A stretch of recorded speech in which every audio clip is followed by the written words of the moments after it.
Good morning, good afternoon. Thank you for joining me. Today is the first of the month. So we know that Proverbs has 31 chapters. So what I'm going to attempt to do this month is to read one proverb a day for each day of the week. On the first, I read the one Proverbs 1. On the 10th, I read Proverbs 10. So that will make sure that I am reading my Bible every day, even if I don't have a chance to do any of my studying or anything. If I read one proverb a day, that's enough. That'll be enough for me. Well, it won't be enough, but that'll be okay with me, long as I get it in every day. So now the Proverbs.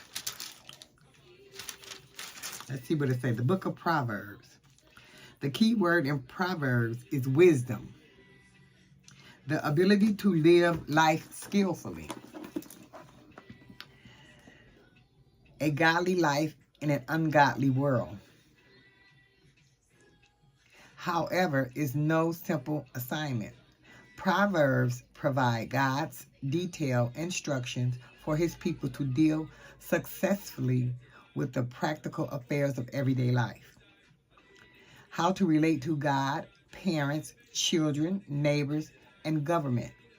Solomon, the principal author, uses combinations of poetry, parables, pithy questions, short stories, and wise maxims to give in strikingly memorable form the common sense and divine perspective necessary to handle life's issues.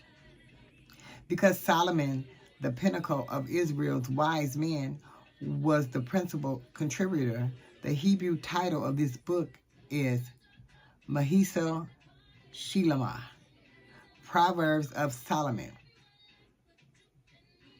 Chapter 1, verse 1. The Greek title is Paramentio Salomones, Proverbs of Solomon. The Latin title is Liber Proverborum, Book of Proverbs. Combine the words pro, for, and verba, words, to describe the way the Proverbs concentrate many words into a few. The rabbinical writings call Proverbs Sefer Hukalamah, Book of Wisdom. Proverbs is a collection of topical maxims and is not a historical book. It is a product of wisdom. It is a product of the wisdom school in Israel. According to Jeremiah 18:18 and Ezekiel 7:26, three groups communicated to the people on behalf of God. The priests imparted the law, the prophets communicated the divine word and visions, and the sages and elders gave counsel to the people. The sages provided the practical application of godly wisdom to specific problems and decisions. The preacher of Ecclesiastes is a good example of the wisdom school. Ecclesiastic 1:1, Ecclesiastes 12, Ecclesiastes 7:27. Okay. Preacher meant one who addresses an assembly. He presides over school of the wise men and taught the people knowledge. My son, in Proverbs and Ecclesiastes eventually referred to the pupil. Excuse me. This was parallel to Samuel's role in heading Israel's school of prophets. Wisdom literature is also found in other countries of ancient Near East. In Egypt, written examples can be found as early as 2700 BC. Although the style was similar, the Israel's wisdom literature, the Proverbs was saying of these countries, differ from those of Israel in content because they lack the character of the righteous standards of the Lord. So, excuse me. So I am going to read Proverbs 1, and that has 22 verses. So bear with me, and I have problem pronouncing some of these words, but bear with me. So this one is supposed to tell us the purpose of the Proverbs. Chapter 1 is supposed to tell us the purpose of the Proverbs. The Proverbs of Solomon, the son of David, king of Israel, to know wisdom and instruction, to perceive the words of understanding, to receive the instruction of wisdom, justice, judgment, and equity, to give prudence to the simple, to the young man knowledge and discernment, knowledge and discretion. A wise man will hear and increase learning, and a man of understanding will attain wise counsel.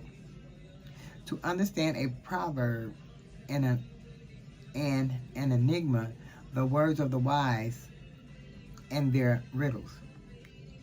The fear of the Lord is the beginning of knowledge, but fools despise wisdom and instruction. My son, hear the instructions of your father, and do not forsake the law of your mother, for they will be graceful ornaments on your head and chains about your neck. My son, if sinners entice you, do not consent.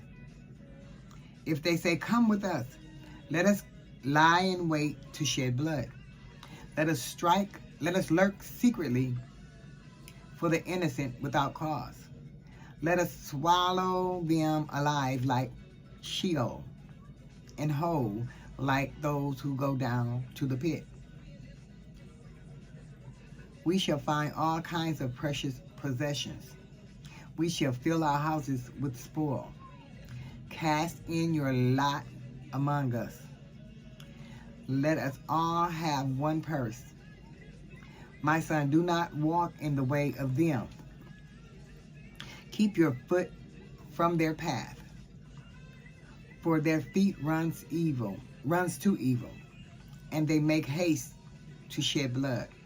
Surely in vain the net is spread in the sight of any bird, but they lie in wait for their own. For they lie in wait.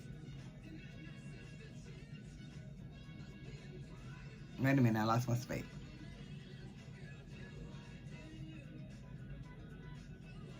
But they lie in wait for their own blood. They lurk secretly to their own lives. So are the ways of everyone who is greedy for gain. It takes away the life of its owner. Okay, wait a minute. I'm hot. I gotta turn my fan on.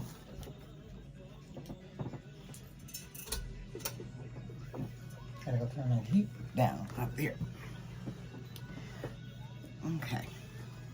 I need a little air. I'm hot. Hot flash, baby. Hot flash. Wisdom calls aloud outside. She raises her voice in the open squares. She cries out in the chief's concourses. At the opening of the gate in the city, she speaks her words. How long will you simple ones? How long, you simple ones, will you love simplicity? For scorners delight in their scorning, and fools hate knowledge. Turn at my reproof. Surely I will pour out my spirit on you. I will make my words known to you, because I have called you and you refuse. I will stretch out my hand and know one regarded, because you disdained all my counsel, and all have none of my reproof. I also, I said it went to 22, but I was wrong. It goes to 33, I'm sorry. I also will laugh at your calamity. I will mock you. I will mock you when your terror comes. When your terror comes like a storm, and your destruction comes like a whirlwind. When distress and anguish come upon you, then they will call on me, but I will not answer. They will seek me diligently,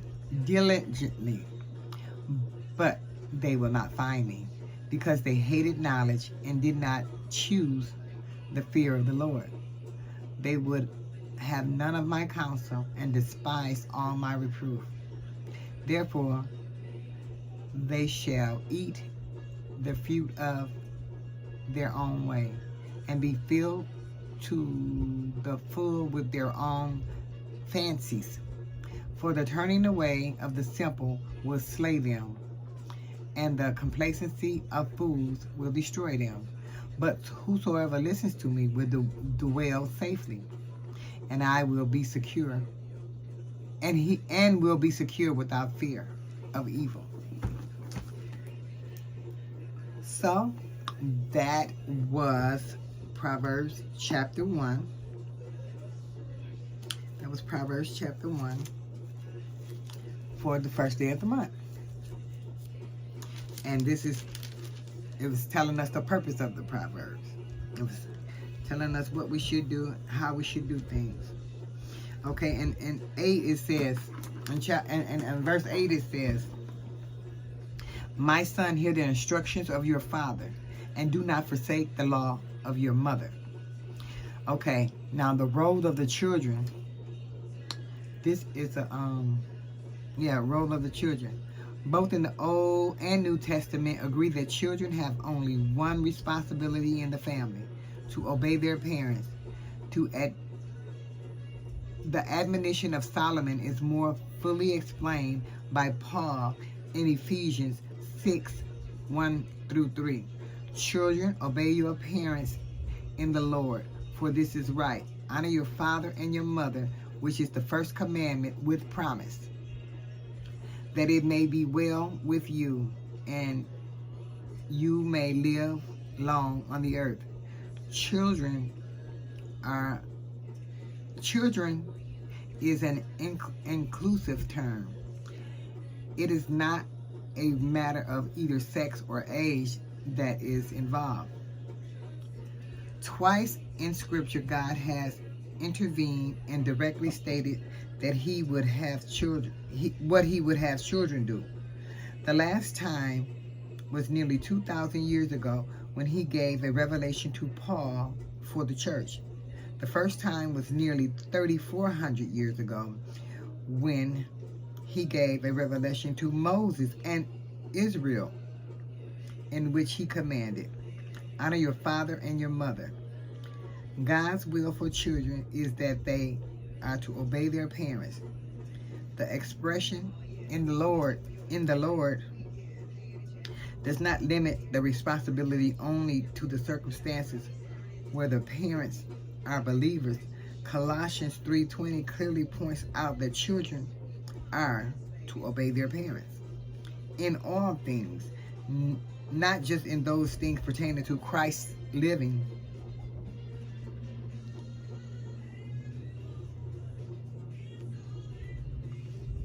Christ living in the Lord more properly is understood to mean by the Lord, or because it is the Lord's directive.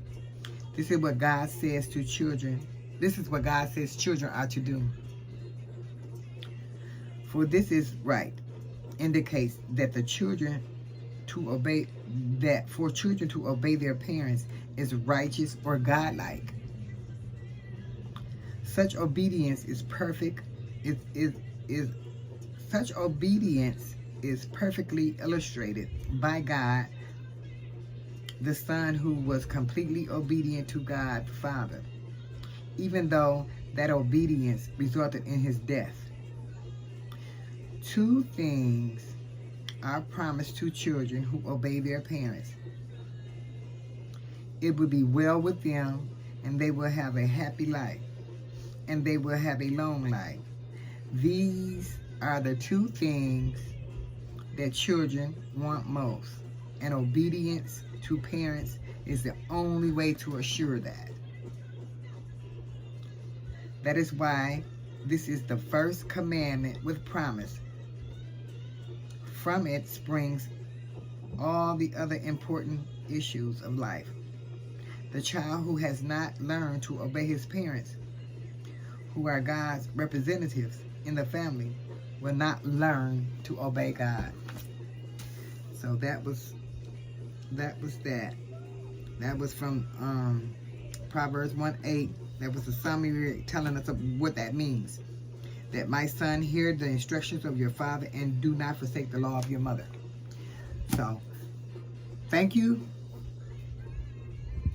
for stopping by today for the first day of the month Bible reading, and come back tomorrow.